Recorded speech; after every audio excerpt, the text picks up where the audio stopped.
चलिए, good evening friends, कैसे हैं आप लोग। मैं engineer Rakesh sir, the platform education centre private limited Patna से।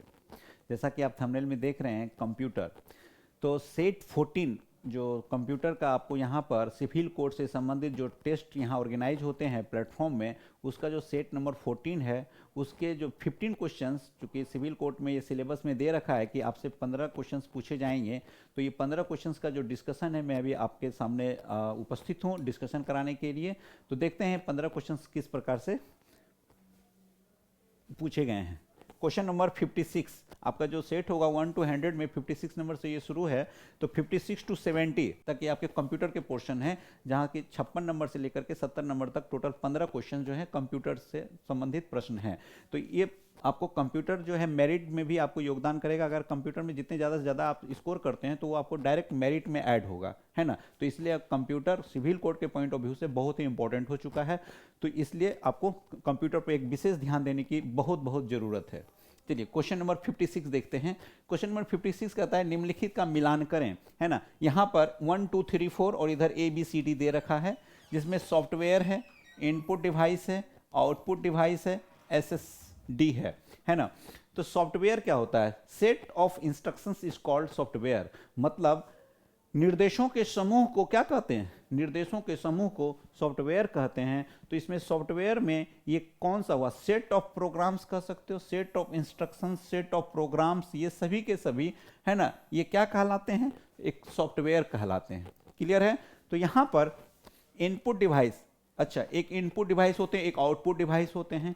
तो जो कुछ भी डाटा हम देते हैं कंप्यूटर को, वो सारे के सारे इनपुट डिवाइस के माध्यम से देते हैं, और जो कुछ भी डाटा हम प्राप्त करते हैं कंप्यूटर से, वो सारे के सारे हमारे आउटपुट डिवाइस से हम प्राप्त करते हैं। तो इनपुट डिवाइस की एक लिस्ट है, 17-18 लिस्ट है। आप देखे होंगे, मैंने एक बैच लाया था जिसमें सारे लिस्ट के बारे में मैं बताया था कि टोटल ये सारे इनपुट डिवाइसेस के टोटल लिस्ट्स हैं। इसी तरह से ये सारे के सारे हमारे आउटपुट डिवाइस की लिस्ट्स हैं। ये सारे लिस्ट आपको माइंड में रखना होगा, तभी जाकर के क्वेश्चन सॉल्व हो पाएगा। तो वहीं से ये क्वेश्चन उठाया है कि इनपुट डिवाइस इनमें से कौन से हैं? लाइट पेन है, या स्पीकर है, या सेकेंडरी मेमोरी है। तो आप जानते हैं कि जो लाइट पेन होता है, लाइट पेन एक प्रकार का इनपुट डिवाइस है। जब रिप्रेजेंटेशन की बात आती है तो लाइट पेन के थ्रू ही हम क्या करते हैं? इंडिकेट कर करके दर्शाते हैं चीज़ों को कि यहाँ पर ये चीज़ें हैं, यहाँ ये चीज़ें हैं, इस तरह से हम लोग इंडिकेट करते हैं। तो ये लाइट पेन इसमें इनपुट डिवाइस के रूप में कार्य करता है। तो ये हो गया ए। इसके बाद आउटपुट डिवाइस की अगर हम बात करें, तो आउटपुट का मतलब जो कुछ भी डाटा हम कंप्यूटर से प्राप्त करते हैं, वो सभी के सभी हमारे आउटपुट डिवाइस के अंतर्गत आते हैं। तो आउटपुट डिवाइस जो हो गए हमारे, जैसे स्पीकर है, तो स्पीकर से हम कुछ सुनते हैं, तो सुनते हैं मतलब स्पीकर के थ्रू हम डाटा प्राप्त कर पा रहे हैं, ध्वनि मुझे मिल रही है, तो ये हमारा स्पीकर एक आउटपुट डिवाइस हुआ। लेकिन ये जो हम लगाए हुए हैं, इसको माइक्रोफोन कहते हैं, ये माइक्रोफोन हमारा इनपुट डिवाइस हो जाता है ना। तो क्यों? क्योंकि हम जो कुछ भी आप मेरी जो आवाज़ सुन पा रहे हो इस माइक्रोफोन के थ्रू, यानी हम यहाँ डाटा इसके थ्रू दे पा रहे हैं। तो जो कुछ भी डाटा दे रहे हैं वो that all are comes under input devices. समझ में आई बात? तो ये जो है हमारा इनपुट डिवाइस के अंतर्गत आएगा, यानी माइक्रोफोन एक इनपुट डिवाइस हो गया, उसी तरह से स्पीकर एक हमारा आउटपुट डिवाइस हो गया। क्लियर है? तो आउटपुट डिवाइस क्या हो गया? स्पीकर। SSD, देखो एक आता है HDD होता है, इसका भी फुल फॉर्म पूछता है, और एक SSD का भी फुल फॉर्म पूछता है। पहले फुल फॉर्म समझ लीजिए, क्योंकि एग्जाम में फुल फॉर्म भी निश्चित रूप से एक रहेंगे, आपके सिलेबस में दे रखा है ना। एक्रोनिम, तो एक्रोनियम जो है आपको मालूम होना चाहिए। Solid state drive, solid state drive, उसी तरह से hard disk drive, hard disk drive, है ना। तो ये जो सॉलिड स्टेट ड्राइव है, ये सॉलिड स्टेट ड्राइव क्या किसके अंतर्गत आते हैं? Secondary memory. देखिए, सेकेंडरी मेमोरी का मतलब हो गया नॉन वोलाटाइल मेमोरी, मतलब जो उड़े नहीं, जो परमानेंट हो, जो अस्थाई हो, जो एक्सिलरी हो, जो सेकेंडरी हो, ये सारे के सारे, है ना, हमारे सेकेंडरी मेमोरी अर्थात द्वितीयक मेमोरी। इसको दूसरा नाम द्वितीयक मेमोरी भी कहते हैं, द्वितीयक मेमोरी भी इसका नाम है। द्वितीयक मेमोरी के अलावे और एक नाम होता है इसका एक्सिलरी मेमोरी, हिंदी में इसको कह देते हैं सहायक मेमोरी, सहायक मेमोरी, है ना। तो सेकेंडरी मेमोरी, एक्सिलरी मेमोरी, सहायक memory, permanent memory, non volatile memory, द्वितीयक मेमोरी, ये सारे नाम है, चीज वही है, सेम थिंग। मतलब जो एसएसडी होंगे ये सेकेंडरी मेमोरी के अंतर्गत आएंगे। तो आंसर आपका हो गया 1 का डी, 2 का ए, 3 का बी, 4 का सी, यानी option A is the right answer, है ना। ये सेट नंबर 14 है ना। ये सेट 14 का कंप्यूटर का जो प्यून का जो है टेस्ट हो रहा है ना। सॉरी, सिविल कोर्ट है ना, सिविल कोर्ट में जो है पूछे जाएंगे 15 क्वेश्चंस, उससे संबंधित ये है। चलिए क्वेश्चन नंबर 57 पर आते हैं। क्वेश्चन नंबर 57 क्या कहता है, देखेंगे। कहता है निम्नलिखित में से कौन सा इनपुट डिवाइस पॉइंटिंग डिवाइस का एक उदाहरण है। पॉइंटिंग का मतलब एक बिंदु पर पॉइंट करना है, वहां से डाटा को लेना है, ये हुआ हमारा पॉइंटिंग डिवाइस। तो पॉइंटिंग डिवाइस किसको कहते हैं। हालांकि बहुत सारे ऐसे इनपुट डिवाइस हैं जो कि पॉइंटिंग डिवाइस हैं, लेकिन सारे पॉइंटिंग डिवाइस है ना, हमारे सारे इनपुट डिवाइस पॉइंटिंग डिवाइस नहीं हो सकते, लेकिन सारे पॉइंटिंग डिवाइस इनपुट डिवाइस हो सकते हैं। समझेंगे कैसे। ये जो पॉइंटिंग डिवाइस है, पॉइंटिंग डिवाइस का मतलब एक कर्सर को इस तरह से आप देखते होंगे, इसको कर्सर बोलते हैं, जो कि तीर के निशान जैसा होता है ना। तो तीर के निशान के जैसा जो होता है इसको हम लोग कर्सर कहते हैं। तो ये जो कर्सर होता है ये एक खास पॉइंट पर जाकर के वहां को डाटा को सिलेक्ट किया जाता है पॉइंटिंग डिवाइस की मदद से। तो पॉइंटिंग डिवाइस एक प्रकार का इनपुट डिवाइस हो गया।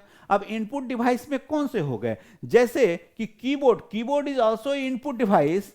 कीबोर्ड भी एक प्रकार का इनपुट डिवाइस है, क्योंकि कीबोर्ड की मदद से हम क्या करते हैं, डाटा एंट्री करते हैं, डाटा को हम सिस्टम को देते हैं। तो ये हमारा कीबोर्ड भी एक इनपुट डिवाइस हो गया।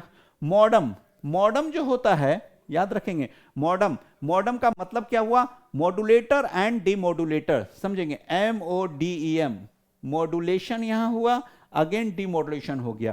मतलब जो सिग्नल होंगे वो सिग्नल जो होगा एनालॉग को डिजिटल बना देगा, अगेन डिजिटल एनालॉग बन जाएगा। ये मॉडम का कार्य होता है। मॉडम मेनली रूप से इंटरनेट कनेक्शन में इसका उपयोग किया जाता था, टेलीफोन लाइन से कनेक्ट करने के लिए, है ना। तो टेलीफोन लाइन से कनेक्ट करके इंटरनेट के लिए इसका यूज किया जाता था, मॉडेम का। तो मॉडेम के बारे में आपसे अगर पूछ ले कि बताइए इनपुट डिवाइस है या आउटपुट डिवाइस है, तो आप क्या जवाब देंगे। तो आपका जवाब होगा यह जो मॉडेम है यह इनपुट डिवाइस भी है और आउटपुट डिवाइस भी है, मतलब दोनों तरह से व्यवहार करता है। बराबर ऐसा क्वेश्चन पूछा जाता है। तो मॉडेम एक इनपुट और आउटपुट दोनों डिवाइस है। माउस की बात करते हैं तो समझेंगे, माउस एक पॉइंटिंग डिवाइस है जो किसी खास पॉइंट पर है ना डाटा को क्या करता है, सेलेक्ट कर लेता है, और वही डाटा फिर प्रोसेस में चला जाता है प्रोसेस होने के लिए। तो mouse is a pointing device and this is also a input device. Monitor का कार्य क्या है, मॉनिटर एक आउटपुट डिवाइस है। मॉनिटर क्या है, एक आउटपुट डिवाइस है। क्लियर है। तो ये जो आप देख पा रहे हैं, this is monitor for you, ये आपके लिए मॉनिटर है, लेकिन मेरे लिए टच स्क्रीन है, क्योंकि हम टच कर करके, ये टच पैड के जैसा बिहेव करता है, तो टच करके हम डाटा को क्या करते हैं, सेलेक्ट और डिसेलेक्ट करते हैं। तो मॉनिटर इज ए, इसको आउटपुट डिवाइस कहते हैं, इसको विजुअल डिस्प्ले यूनिट भी कहते हैं, ये भी पूछता है एग्जाम में। VDU यानी विजुअल डिस्प्ले यूनिट, है ना। तो ये monitor is a visual display unit. तो आंसर क्या हो गया, सी। क्लियर है यहां तक। नेक्स्ट आते हैं क्वेश्चन नंबर 58। क्वेश्चन नंबर 58 क्या कह रहा है कि एक ऐसे प्रकार का कंप्यूटर डाटा स्टोरेज जो सिस्टम की सामान्य गति को बढ़ाने के लिए अक्सर इस्तेमाल किए जाने वाले प्रोग्राम निर्देशों को स्टोर करता है। तो देखिए, प्रोग्राम स्टोर को कौन निर्देश करता है, तो रैम स्टोर करता है, जो कि एक वोलाटाइल मेमोरी है, रैंडम एक्सेस मेमोरी। तो random access memory, RAM is a volatile memory, और यह प्रोग्राम के इंस्ट्रक्शंस को स्टोर करता है। और जितना ज्यादा रैम होगा, हमारा प्रोसेसर स्पीड उतनी अच्छी होगी, उतना ज्यादा अच्छा होगा, उतना स्पीड होगा, है ना। तो इसलिए इसके आंसर क्या हो जाएंगे, रैंडम एक्सेस मेमोरी। तो रैंडम एक्सेस मेमोरी ये कैसा मेमोरी है, तो वोलाटाइल मेमोरी है। कैसा मेमोरी है, वोलाटाइल मेमोरी है कि नहीं। तो ये हमारा हो गया वोलाटाइल मेमोरी। इंटीग्रेटेड सर्किट की अगर हम बात करें, आईसी, तो आईसी किसका बना होता है ये भी पूछा जाता है। आईसी जो होते हैं वह सिलिकॉन का बना होता है। आईसी किसका बना होता है?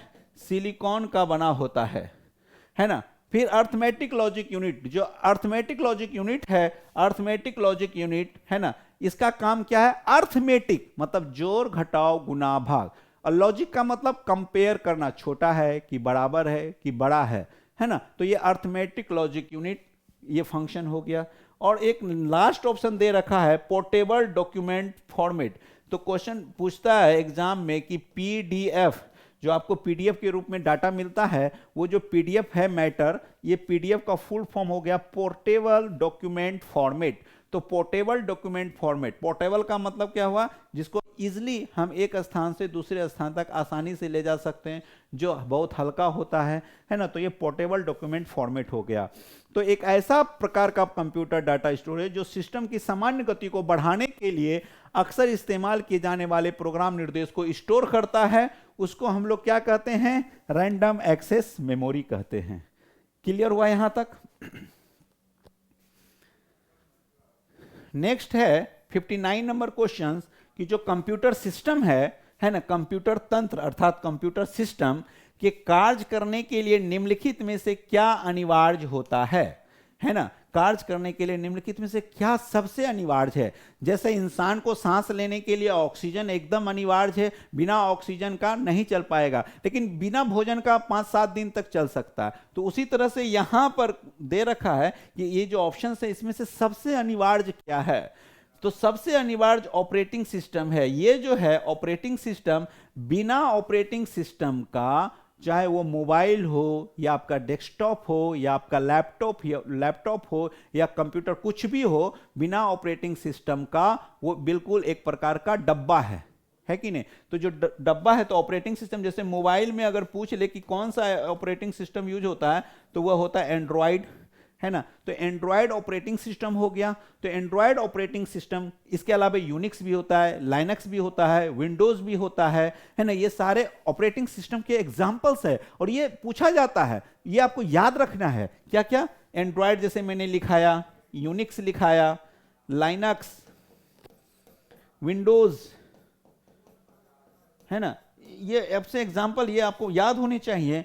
Android, Unix, Linux, Windows, these all are comes under operating system। ये प्रचालन तंत्र है। जैसे मोबाइल में हम लोग एंड्रॉयड का यूज करते हैं, तो एंड्रॉयड, एक बिना एंड्रॉयड का मोबाइल नहीं चल सकता है, ठीक उसी इसलिए कंप्यूटर तंत्र के कार्य करने के लिए सबसे अनिवार्य हमारा ऑपरेटिंग सिस्टम है। अच्छा, तो फिर एमएस ऑफिस, एमएस वर्ड और एमएस एक्सेल क्या है? तो ये सारे के सारे एक एप्लीकेशन सॉफ्टवेयर है। एप्लीकेशन सॉफ्टवेयर का मतलब जो यूजर होता है, यूजर मतलब हम आप, तो जो यूजर होते हैं वो यूजर को बहुत इजीली क्या करते हैं? आसानी से, है ना, चीजों को आपके सामने रखते हैं। एमएस एक्सेल का बहुत ज्यादा उपयोग किया जाता है, डाटा को एक तरह से इकट्ठा करके सही तरीके से, है ना, कोई भी चीज को रिप्रेजेंट करने का एक बहुत अच्छा साधन है एमएस एक्सेल। एमएस वर्ड पे सारा वर्क होते, जो भी काम करते हैं हम लोग, और ऑफिस, ये तीनों जो है हमारे, कि हम कैसा हो गया? ये एक एप्लीकेशन सॉफ्टवेयर हो गया। कैसा हो गया ये हमारा एप्लीकेशन सॉफ्टवेयर, है ना। क्या हो गया? एप्लीकेशन सॉफ्टवेयर हो गया। क्या हो गया? ये एप्लीकेशन सॉफ्टवेयर हो गया, तीनों के तीनों। तो ये जो हो गया हमारे ऑपरेटिंग सिस्टम, ये हमारा बिना ऑपरेटिंग सिस्टम के कंप्यूटर वर्क नहीं कर सकता है। हाँ, देखिए, मैं इसी की बात कर रहा था। जो बिहार सिविल कोड है, बिहार सिविल कोड में आप देखे होंगे कि अभी हिंदुस्तान में आज या कल के डेट में आपको नोटिस किया है कि ये सारे सेंटर पे सारी तैयारी हो गई है कि एग्जाम लिया जाएगा। और कब से लिया जाएगा? तो 11 से लेकर के 14 तक में सारे एग्जाम ले लिए जाएंगे, है ना। तो उसके लिए मैंने आपको एक कंप्यूटर का एकदम बिल्कुल फास्ट क्रैश कोर्स लाया है, जो कि बिल्कुल एग्जाम से पहले पहले आपका फिनिश कर दिया जाएगा, जिसमें कि आपको 450 क्वेश्चंस, है ना, ये बहुत ही सिलेक्टिव क्वेश्चंस हो गए आपके सिविल कोड के पॉइंट ऑफ व्यू से। और प्लस में चैप्टर वाइज आपको पहले थ्योरी दिया जाएगा और फिर चैप्टर वाइज ऑब्जेक्टिव क्वेश्चंस भी इसमें करवाए जाएंगे, बिल्कुल सिलेक्टिव होंगे। ऐसे ही प्रश्न आपको निश्चित रूप से देखने को मिलेंगे। हालांकि मेरे जो बच्चे को, सारे बच्चे एडमिशन लिए होंगे, है ना, अब एडमिशन लेने के बाद आप जब मेरे से पढ़े होंगे कंप्यूटर, उसके बाद जो ये सेट प्रैक्टिस करते होंगे, जो कि अभी सेट नंबर 14 जैसे चल रहा है, तो आपको फील हुआ होगा कि हाँ, हमको कंप्यूटर पढ़ने से जरूर बहुत फायदा हुआ। पहले तो आपको बिल्कुल भी मार्क्स अच्छे नहीं आ रहे होंगे, लेकिन पढ़ लेने के बाद आपका स्कोर जरूर अच्छा हुआ होगा, है ना। मुझे ऐसा लगता है। तो मैं आपसे कमेंट में जानना चाहूंगा कि आपको कैसा लगा अगर आप पढ़े हैं तो। और आप एक ये जो है फास्ट रिवीजन के लिए एक आया है, बिल्कुल ही सेलेक्टिव लाया हूं, जो कि निश्चित ऐसे ही प्रश्न आपको निश्चित रूप से कंप्यूटर सिविल कोर्ट में मिलने जा रहा है, जो कि 450 सिलेक्टिव क्वेश्चन से चैप्टर वाइज है। क्योंकि मैं 12 चैप्टर पढ़ाता हूं, तो उस 12 चैप्टर में से सभी जोड़ करके आप देखेंगे, मिसलेनियस लगा करके, तो आपको 450 इसमें क्वेश्चंस हो जाएंगे। और थ्योरी भी मैं आपको साथ साथ देता जाऊंगा, है ना। तो पहले थ्योरी दे दूंगा, ठीक है, उसके बाद फिर ऑब्जेक्टिव क्वेश्चंस कराना शुरू करूंगा, फिर नेक्स्ट चैप्टर का फिर थ्योरी दूंगा, और फिर उससे आधारित फिर उस पे उसी चैप्टर वाइज फिर मैं क्वेश्चंस एमसीक्यू करवाऊंगा, है ना। तो ये इस तरह से आपका इसमें होगा, जो कि ये स्पेशल है कलर के लिए, स्टेनो के लिए, कोर्ट रीडर के लिए। ये बहुत ही इंपॉर्टेंट आपका ये बैच है, क्रैश कोर्स है, और फास्ट मतलब आपका 11 जो फरवरी से एग्जाम शुरू होना है, उसके पहले मैं इस कोर्स को भली भांति अच्छे तरीके से 450 क्वेश्चंस का डिस्कशन विथ थ्योरी के साथ करा दूंगा। क्लियर है। और ये कब से आ रहा है, तो ये 23 जनवरी से आपका ये बैच लॉन्च हो रहा है ना। इसकी जो टाइमिंग होगी, इसकी टाइमिंग आपकी 4 PM, इसकी टाइमिंग 4 बजे संध्या शुरू होगी, 4 से 5 डेली क्लासेस चलेगी, है ना। सैटरडे संडे भी क्लासेस होने की संभावना इसमें है, और थोड़ा लंबा क्लास हो जाएगा सैटरडे संडे को, है ना। 1 घंटे के अलावा 2 घंटे भी हो जाएगा, ठीक है। तो इस तरह से करके आपका ये जो क्रैश कोर्स के रूप में इसको तेजी से रिवीजन किया जाएगा। तो जो बच्चे पढ़ लिए हैं अथवा नहीं पढ़े हैं, उन सारे बच्चों के लिए ये कोर्स अति महत्वपूर्ण माना जाएगा। तो निश्चित रूप से आपके लिए इस तरह का जो बैच होगा अभी एग्जाम के टाइम पर बहुत ही फायदेमंद होगा। तो चलिए हम लोग अगले सवाल पर देखते हैं। अगला सवाल क्या कहता है, क्वेश्चन नंबर 61, जावा। जावा क्या है, जावा, है ना। तो जावा के बारे में आप समझिए पहले, जावा क्या होता है। तो जावा जो होता है, यह इंटरनेट पर एप्लीकेशन को, यह इंटरनेट पर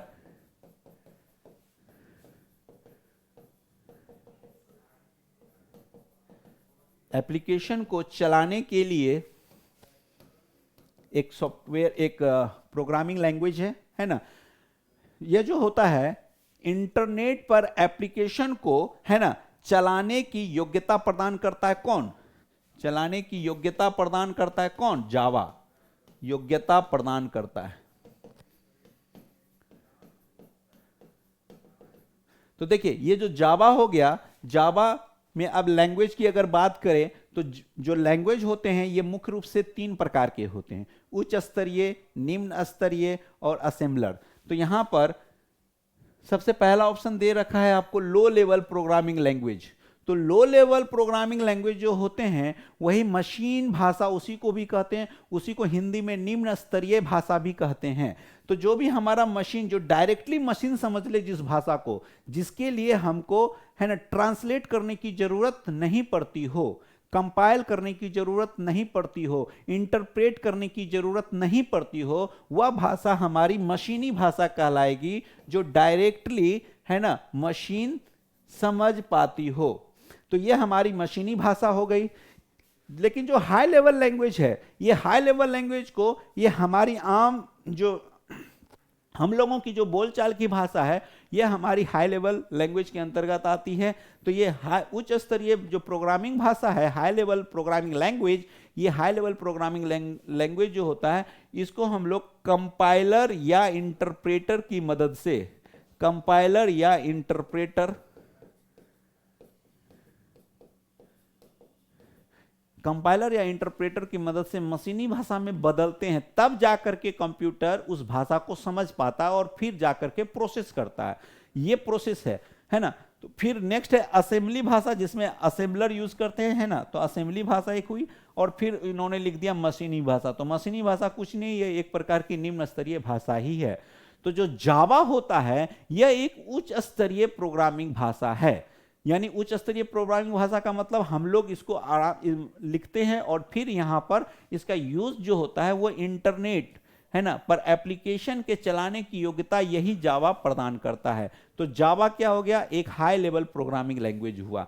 तो हाई लेवल प्रोग्रामिंग लैंग्वेज जावा के अलावा और भी बहुत सारे हैं। फॉर एग्जांपल सी है, सी प्लस प्लस है, डॉट नेट है ना, फिर शी हैश है ना।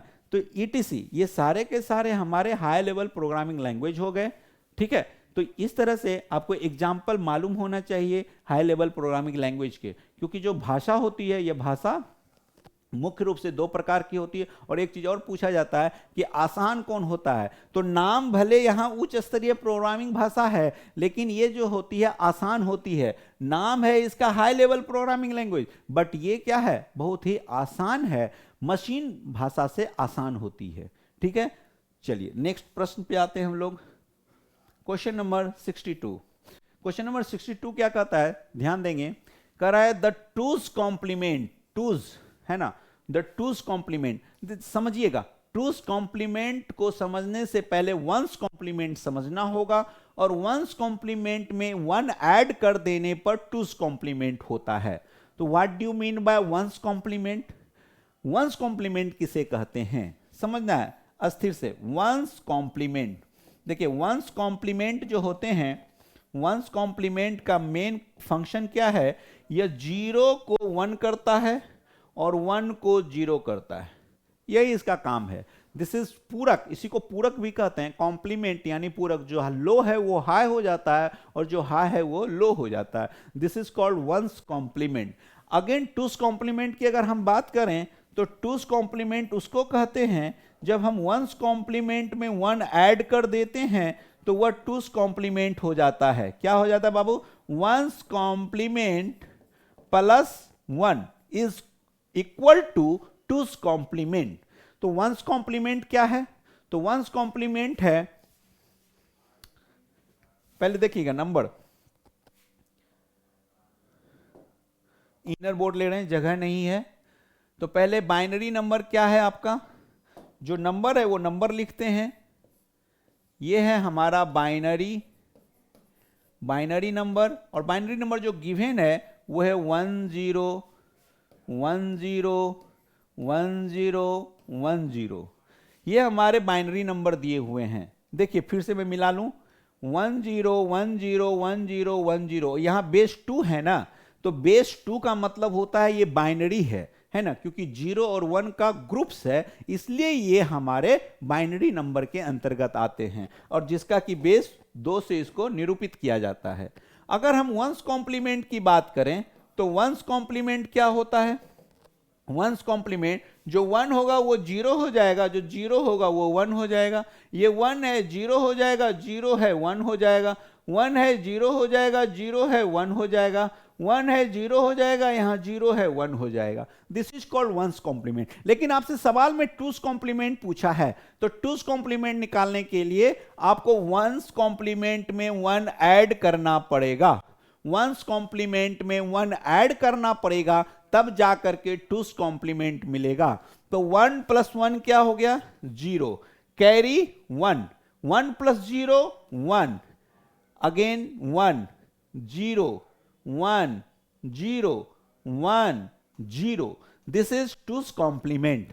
समझ में आई बात? यानी वंस कॉम्प्लीमेंट फर्स्ट निकालना होगा जो भी बाइनरी नंबर गिवन है, और उस बाइनरी नंबर से फिर हम उसमें एक ऐड करके टूस कॉम्प्लीमेंट निकाल लेंगे। तो इसलिए आंसर हो गया सी। समझ में आया? चलिए आगे बात करते हैं। 1 टेराबाइट है ना, टीबी 1 टीबी, टीबी का मतलब टेराबाइट होता है। यहां टीबी का मतलब टेलीविजन नहीं, यहां पर टीबी का मतलब हुआ टेराबाइट, है ना। तो ये हो गया 1 टीबी। 1 टीबी के बराबर कितने जीबी होते हैं, ये पूछ रहा है। हाउ मच जीबी, जीबी कितना होता है। देखो इसको आप ऐसे याद नहीं रख सकते हो, है ना, स्टेप टू स्टेप समझना है। तो वो कैसे समझेंगे? तो सबसे जो छोटा होता है किलोबाइट, किलोबाइट से बड़ा मेगाबाइट, मेगाबाइट से बड़ा गीगाबाइट, गीगाबाइट से बड़ा टेराबाइट, और टेराबाइट से बड़ा पेटाबाइट। इस तरह से बड़ा होते चला जाता है। यानी कि 1024 किलोबाइट बराबर 1 मेगाबाइट, 1024 मेगाबाइट बराबर 1 गीगाबाइट, 1024 गीगाबाइट बराबर 1 टेराबाइट। समझ में आ रहा है कैसे हम नीचे उतर रहे हैं? तो इस तरह से आपको यहां पर यह समझना है, क्या समझना है कि 1024 अगर हम केबी लिख दें तो 1024 केबी बराबर 1 एमबी हो जाएगा, 1024 किलोबाइट बराबर 1 मेगाबाइट हो जाएगा, और 1024 मेगाबाइट बराबर 1 गीगाबाइट हो जाएगा, और 1024 गीगाबाइट बराबर 1 टेराबाइट हो जाएगा। और सवाल यही तो पूछ रहा है आपसे कि बताइए 1 टेराबाइट में कितना जीबी होता है, मतलब गीगाबाइट होता है। तो 1 टेराबाइट में 1024 जीबी होता है। कितना होता है? 1024 जीबी होता है। क्लियर हो रहा है? तो ऐसे स्टेप टू स्टेप समझना है। अभी ये क्वेश्चंस पूछा, हो सकता है ये पूछ ले, हो सकता है ये पूछ ले, या हो सकता है आगे जो है ये यहां पर अगर हम बात कहें कि 224 टेराबाइट बराबर, तो आप कह दो 1 पेटाबाइट, ये भी तो हो सकता है। अच्छा, पेटाबाइट से बड़ा क्या हो सकता है? हेक्साबाइट हो सकता है, ईबी। हेक्साबाइट से और बड़ा क्या हो सकता है? जेट्टाबाइट भी हो सकता है। जेट्टाबाइट से भी बड़ा क्या हो सकता है? योट्टाबाइट होता है ना? इस तरह से और भी बढ़ते चला जाता है। समझ में आई बात? तो आंसर हो गए आपके 1024। अगले सवाल पे आते हैं। 64 नंबर क्वेश्चन क्या कहता है? निम्न में से डेटा मापने की सबसे बड़ी इकाई।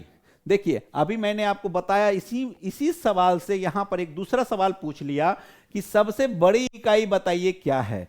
सबसे छोटा जो होता है आपको भी बताया किलोबाइट, उससे बड़ा मेगाबाइट, मेगाबाइट से बड़ा गीगाबाइट, गीगाबाइट से बड़ा टेराबाइट, टेराबाइट से बड़ा पेटाबाइट, पेटाबाइट से बड़ा हेक्साबाइट, हेक्साबाइट से बड़ा जेट्टाबाइट, जेट्टाबाइट से बड़ा योट्टाबाइट। यही सीरीज मैंने आपको बताया है ना। तो यहां पर सबसे छोटा तो हो गया किलोबाइट, उससे बड़ा मेगा, मेगा से बड़ा देख लो, यानी इसमें से सबसे बड़ा कौन दिख रहा है? सबसे बड़ा आपको हेक्साबाइट दिख रहा है, एक्साबाइट। एक्साबाइट, ये आपका एक्साबाइट सबसे बड़ा है, यानी एक्साबाइट यहां पे है। एक्साबाइट से छोटा पेटाबाइट है, पेटाबाइट से छोटा टेराबाइट है, टेराबाइट से छोटा गीगाबाइट है। इसका मतलब यह हो गया कि यहां से यहां तक ये ऑर्डर हो गया। समझना? ऐसे सवाल पूछे जाते हैं एग्जाम में। तो सबसे छोटा गीगा हो गया इसमें, उससे बड़ा टेरा, उससे बड़ा पेटा, उससे भी बड़ा एक्साबाइट, इसलिए आंसर आपके सी हो जाएंगे। क्लियर है? अगले सवाल पे आते हैं। आईएसपी है ना, 65 नंबर क्वेश्चंस देखेंगे।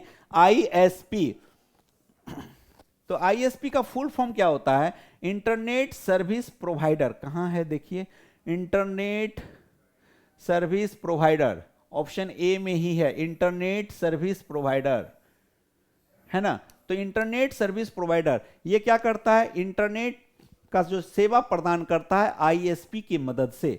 तो फुल फॉर्म पूछ लिया आईएसपी, है ना। तो आईएसपी हो गया हमारा इंटरनेट सर्विस प्रोवाइडर। क्लियर है? अगले सवाल पे आते हैं। क्वेश्चन नंबर 66, इनमें से कौन सा एक वेब ब्राउजर नहीं है? ये पूछ लिया इस बार कि वेब ब्राउजर नहीं है। तो देखिए, नेटस्केप नेविगेटर ये हमारा वेब ब्राउजर है, सफारी यह भी वेब ब्राउजर है, क्रोम भी है वेब ब्राउजर, है ना।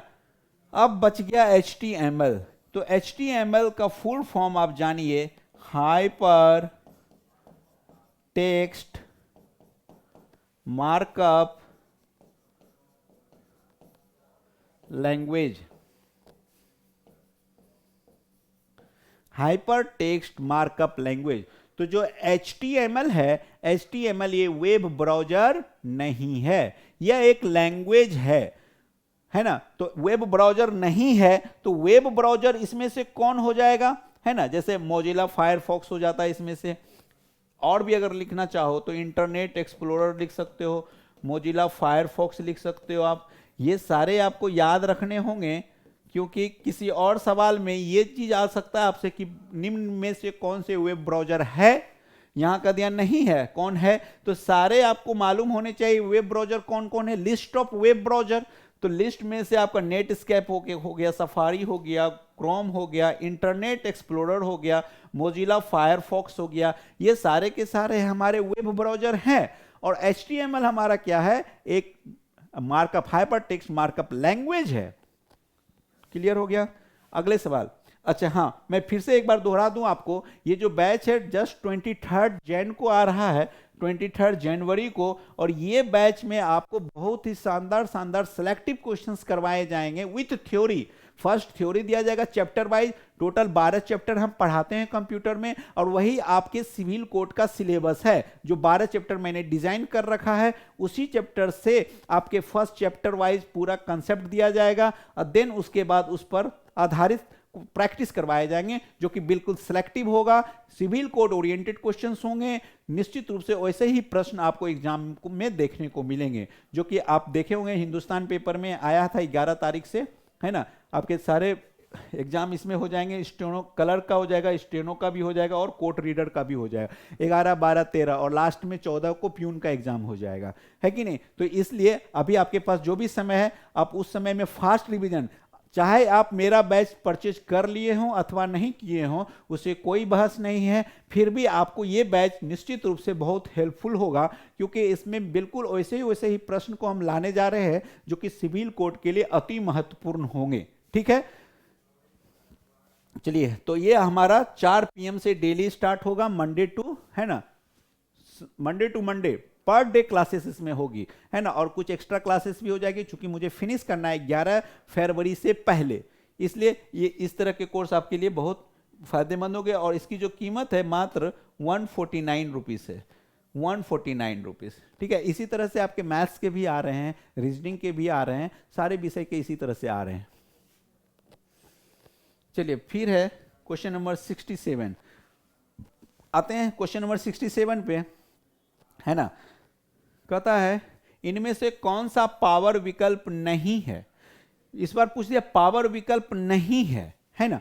तो पावर विकल्प नहीं है, तो देखो, शट डाउन करना, तो शट डाउन पावर से ही होता है, पावर बटन से ही आप शट डाउन करते हो, है ना।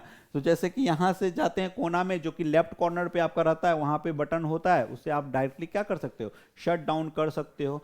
तो ये विकल्प नहीं है, तो यानी ये तो है। स्लीप, जो स्लीप होता है, स्लीप में क्या होता है कि इसमें जो है पावर बचता है, यानी डिस्प्ले स्क्रीन को बंद कर देता है। इसमें क्या होता है, इसमें पावर बचता है, सेव होता है, इसमें पावर का सेव होता है, इसमें पावर सेव होता है, और डिस्प्ले स्क्रीन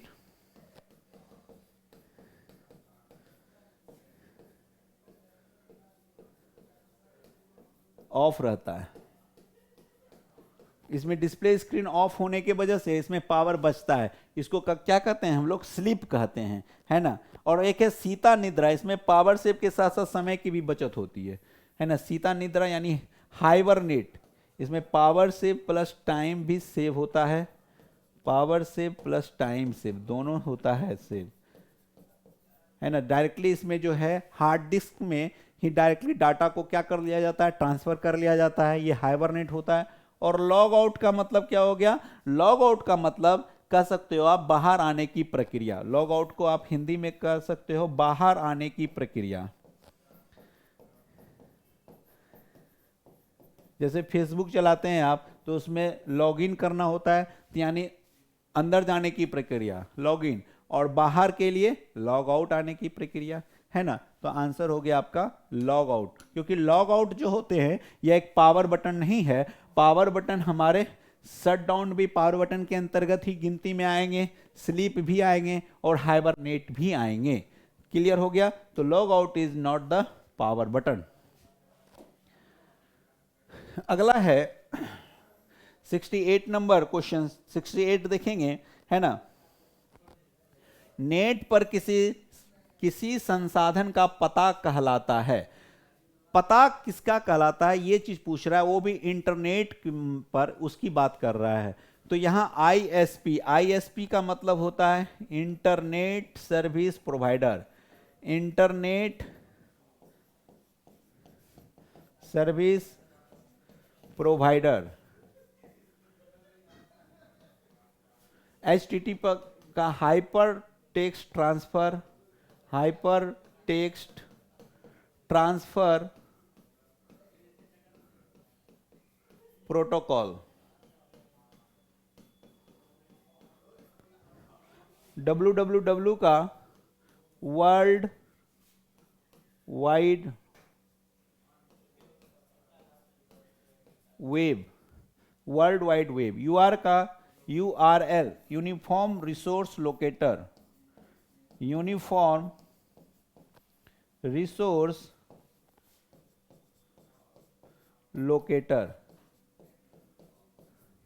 है ना। ये सारे के आपको मैंने फुल फॉर्म बता दिए। फुल फॉर्म भी एग्जाम में पूछे जाते हैं, इस बात को भी आपको ध्यान रखना है ना। तो नेट पर किसी संसाधन का पता, एड्रेस जो होता है, वो एड्रेस हमें कौन बताता है? URL बताता है ना। तो URL इंटरनेट पर किसी, इंटरनेट पर, यह इंटरनेट पर पता बताता है, इंटरनेट पर, जो कि HTTP से होते हैं, लिखे हैं ना, इंटरनेट पर खास पता को दर्शाता है, खास पता को क्या करता है? दर्शाता है, दर्शाता है, समझ रहे? तो क्या दर्शाता है? URL, जो कि HTTP ऐसे लिखा रहता है ना, HTTP : ऐसे करके, फिर www.google.com, है ना। तो ये चीज हमारा क्या URL हो गया, है ना, जो कि ये एग्जैक्ट एड्रेस बताता है इंटरनेट पर। क्लियर हो गया? तो URL क्या हुआ? Uniform resource locator. नेक्स्ट प्रश्न पे आते हैं। पॉप 69 नंबर का था, POP, पॉप। पॉप का फुल फॉर्म क्या होगा? तो पॉप का फुल फॉर्म होता है post office protocol. Protocol, what do mean by protocol? Protocol किसको कहते हैं? तो प्रोटोकॉल होता है एक सेट ऑफ रूल्स को प्रोटोकॉल कहते हैं। तो यहां पर पोस्ट ऑफिस प्रोटोकॉल है, यह एक स्टैंडर्ड प्रोटोकॉल है। यह क्या है? यह एक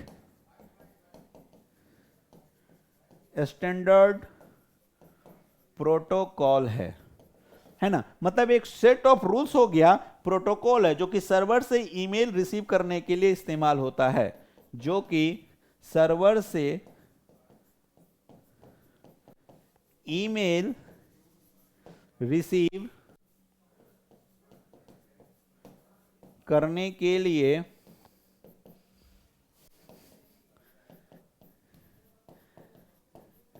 इस्तेमाल होता है। इंपॉर्टेंट है जी, ये भी पूछा जाता है। POP, पॉप, है ना, जो सर्वर से ईमेल रिसीव करने के लिए इस्तेमाल किया जाता है। चलिए अगला है क्वेश्चन नंबर लास्ट 70 है। ये आपके 15 क्वेश्चन, 15वां नंबर क्वेश्चन से सेट 14 का। तो देखेंगे मॉनिटर पर, है ना, मॉनिटर पर स्क्रीन पर जब कोई अन्य एप्लीकेशन नहीं चल रही हो तो क्या उसको कहते हैं?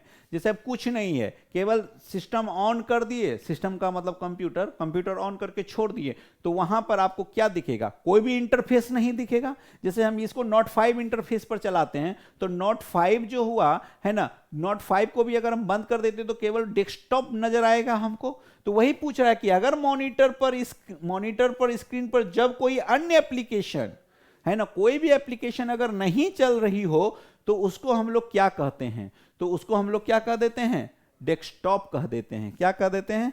डेस्कटॉप। याद रखिएगा, क्या कह देते हैं? डेस्कटॉप कह देते हैं। क्लियर हो गया? तो देखिए इस तरह से आपके, है ना, ये आपके ये बैच आ रहे हैं बिल्कुल जल्द ही 23 को, है ना। तो आप लोग के लिए बहुत ही महत्वपूर्ण होंगे, है ना। संपूर्ण क्रांति नाम है इस बैच का। संपूर्ण क्रांति एक ट्रेन भी आप जानते होंगे, जो कि पटना से दिल्ली जाती है और बिल्कुल भी लेट नहीं होती है, बिफोर टाइम पहुंचाती है। मैंने आज तक जब भी गया है इस ट्रेन से तो हमेशा बिफोर टाइम ही दिल्ली पहुंचा हूं, है ना। तो ये भी बैच आपके लिए निश्चित रूप से, जो 11 तारीख को जो आपका एग्जाम होना है 11 फरवरी, उससे पहले ही 450 क्वेश्चन निश्चित रूप से, है ना, विथ थ्योरी आपको कंसेप्ट के साथ बता दिया जाएगा। तो ये आपके लिए बहुत ही उपयोगी बैच माने जाएंगे सिविल कोड के पॉइंट ऑफ व्यू से। तो जरूर से जरूर आप इस बैच को, है ना, परचेज करेंगे। चलिए इसी के साथ थैंक यू, धन्यवाद, बाय, जय हिंद।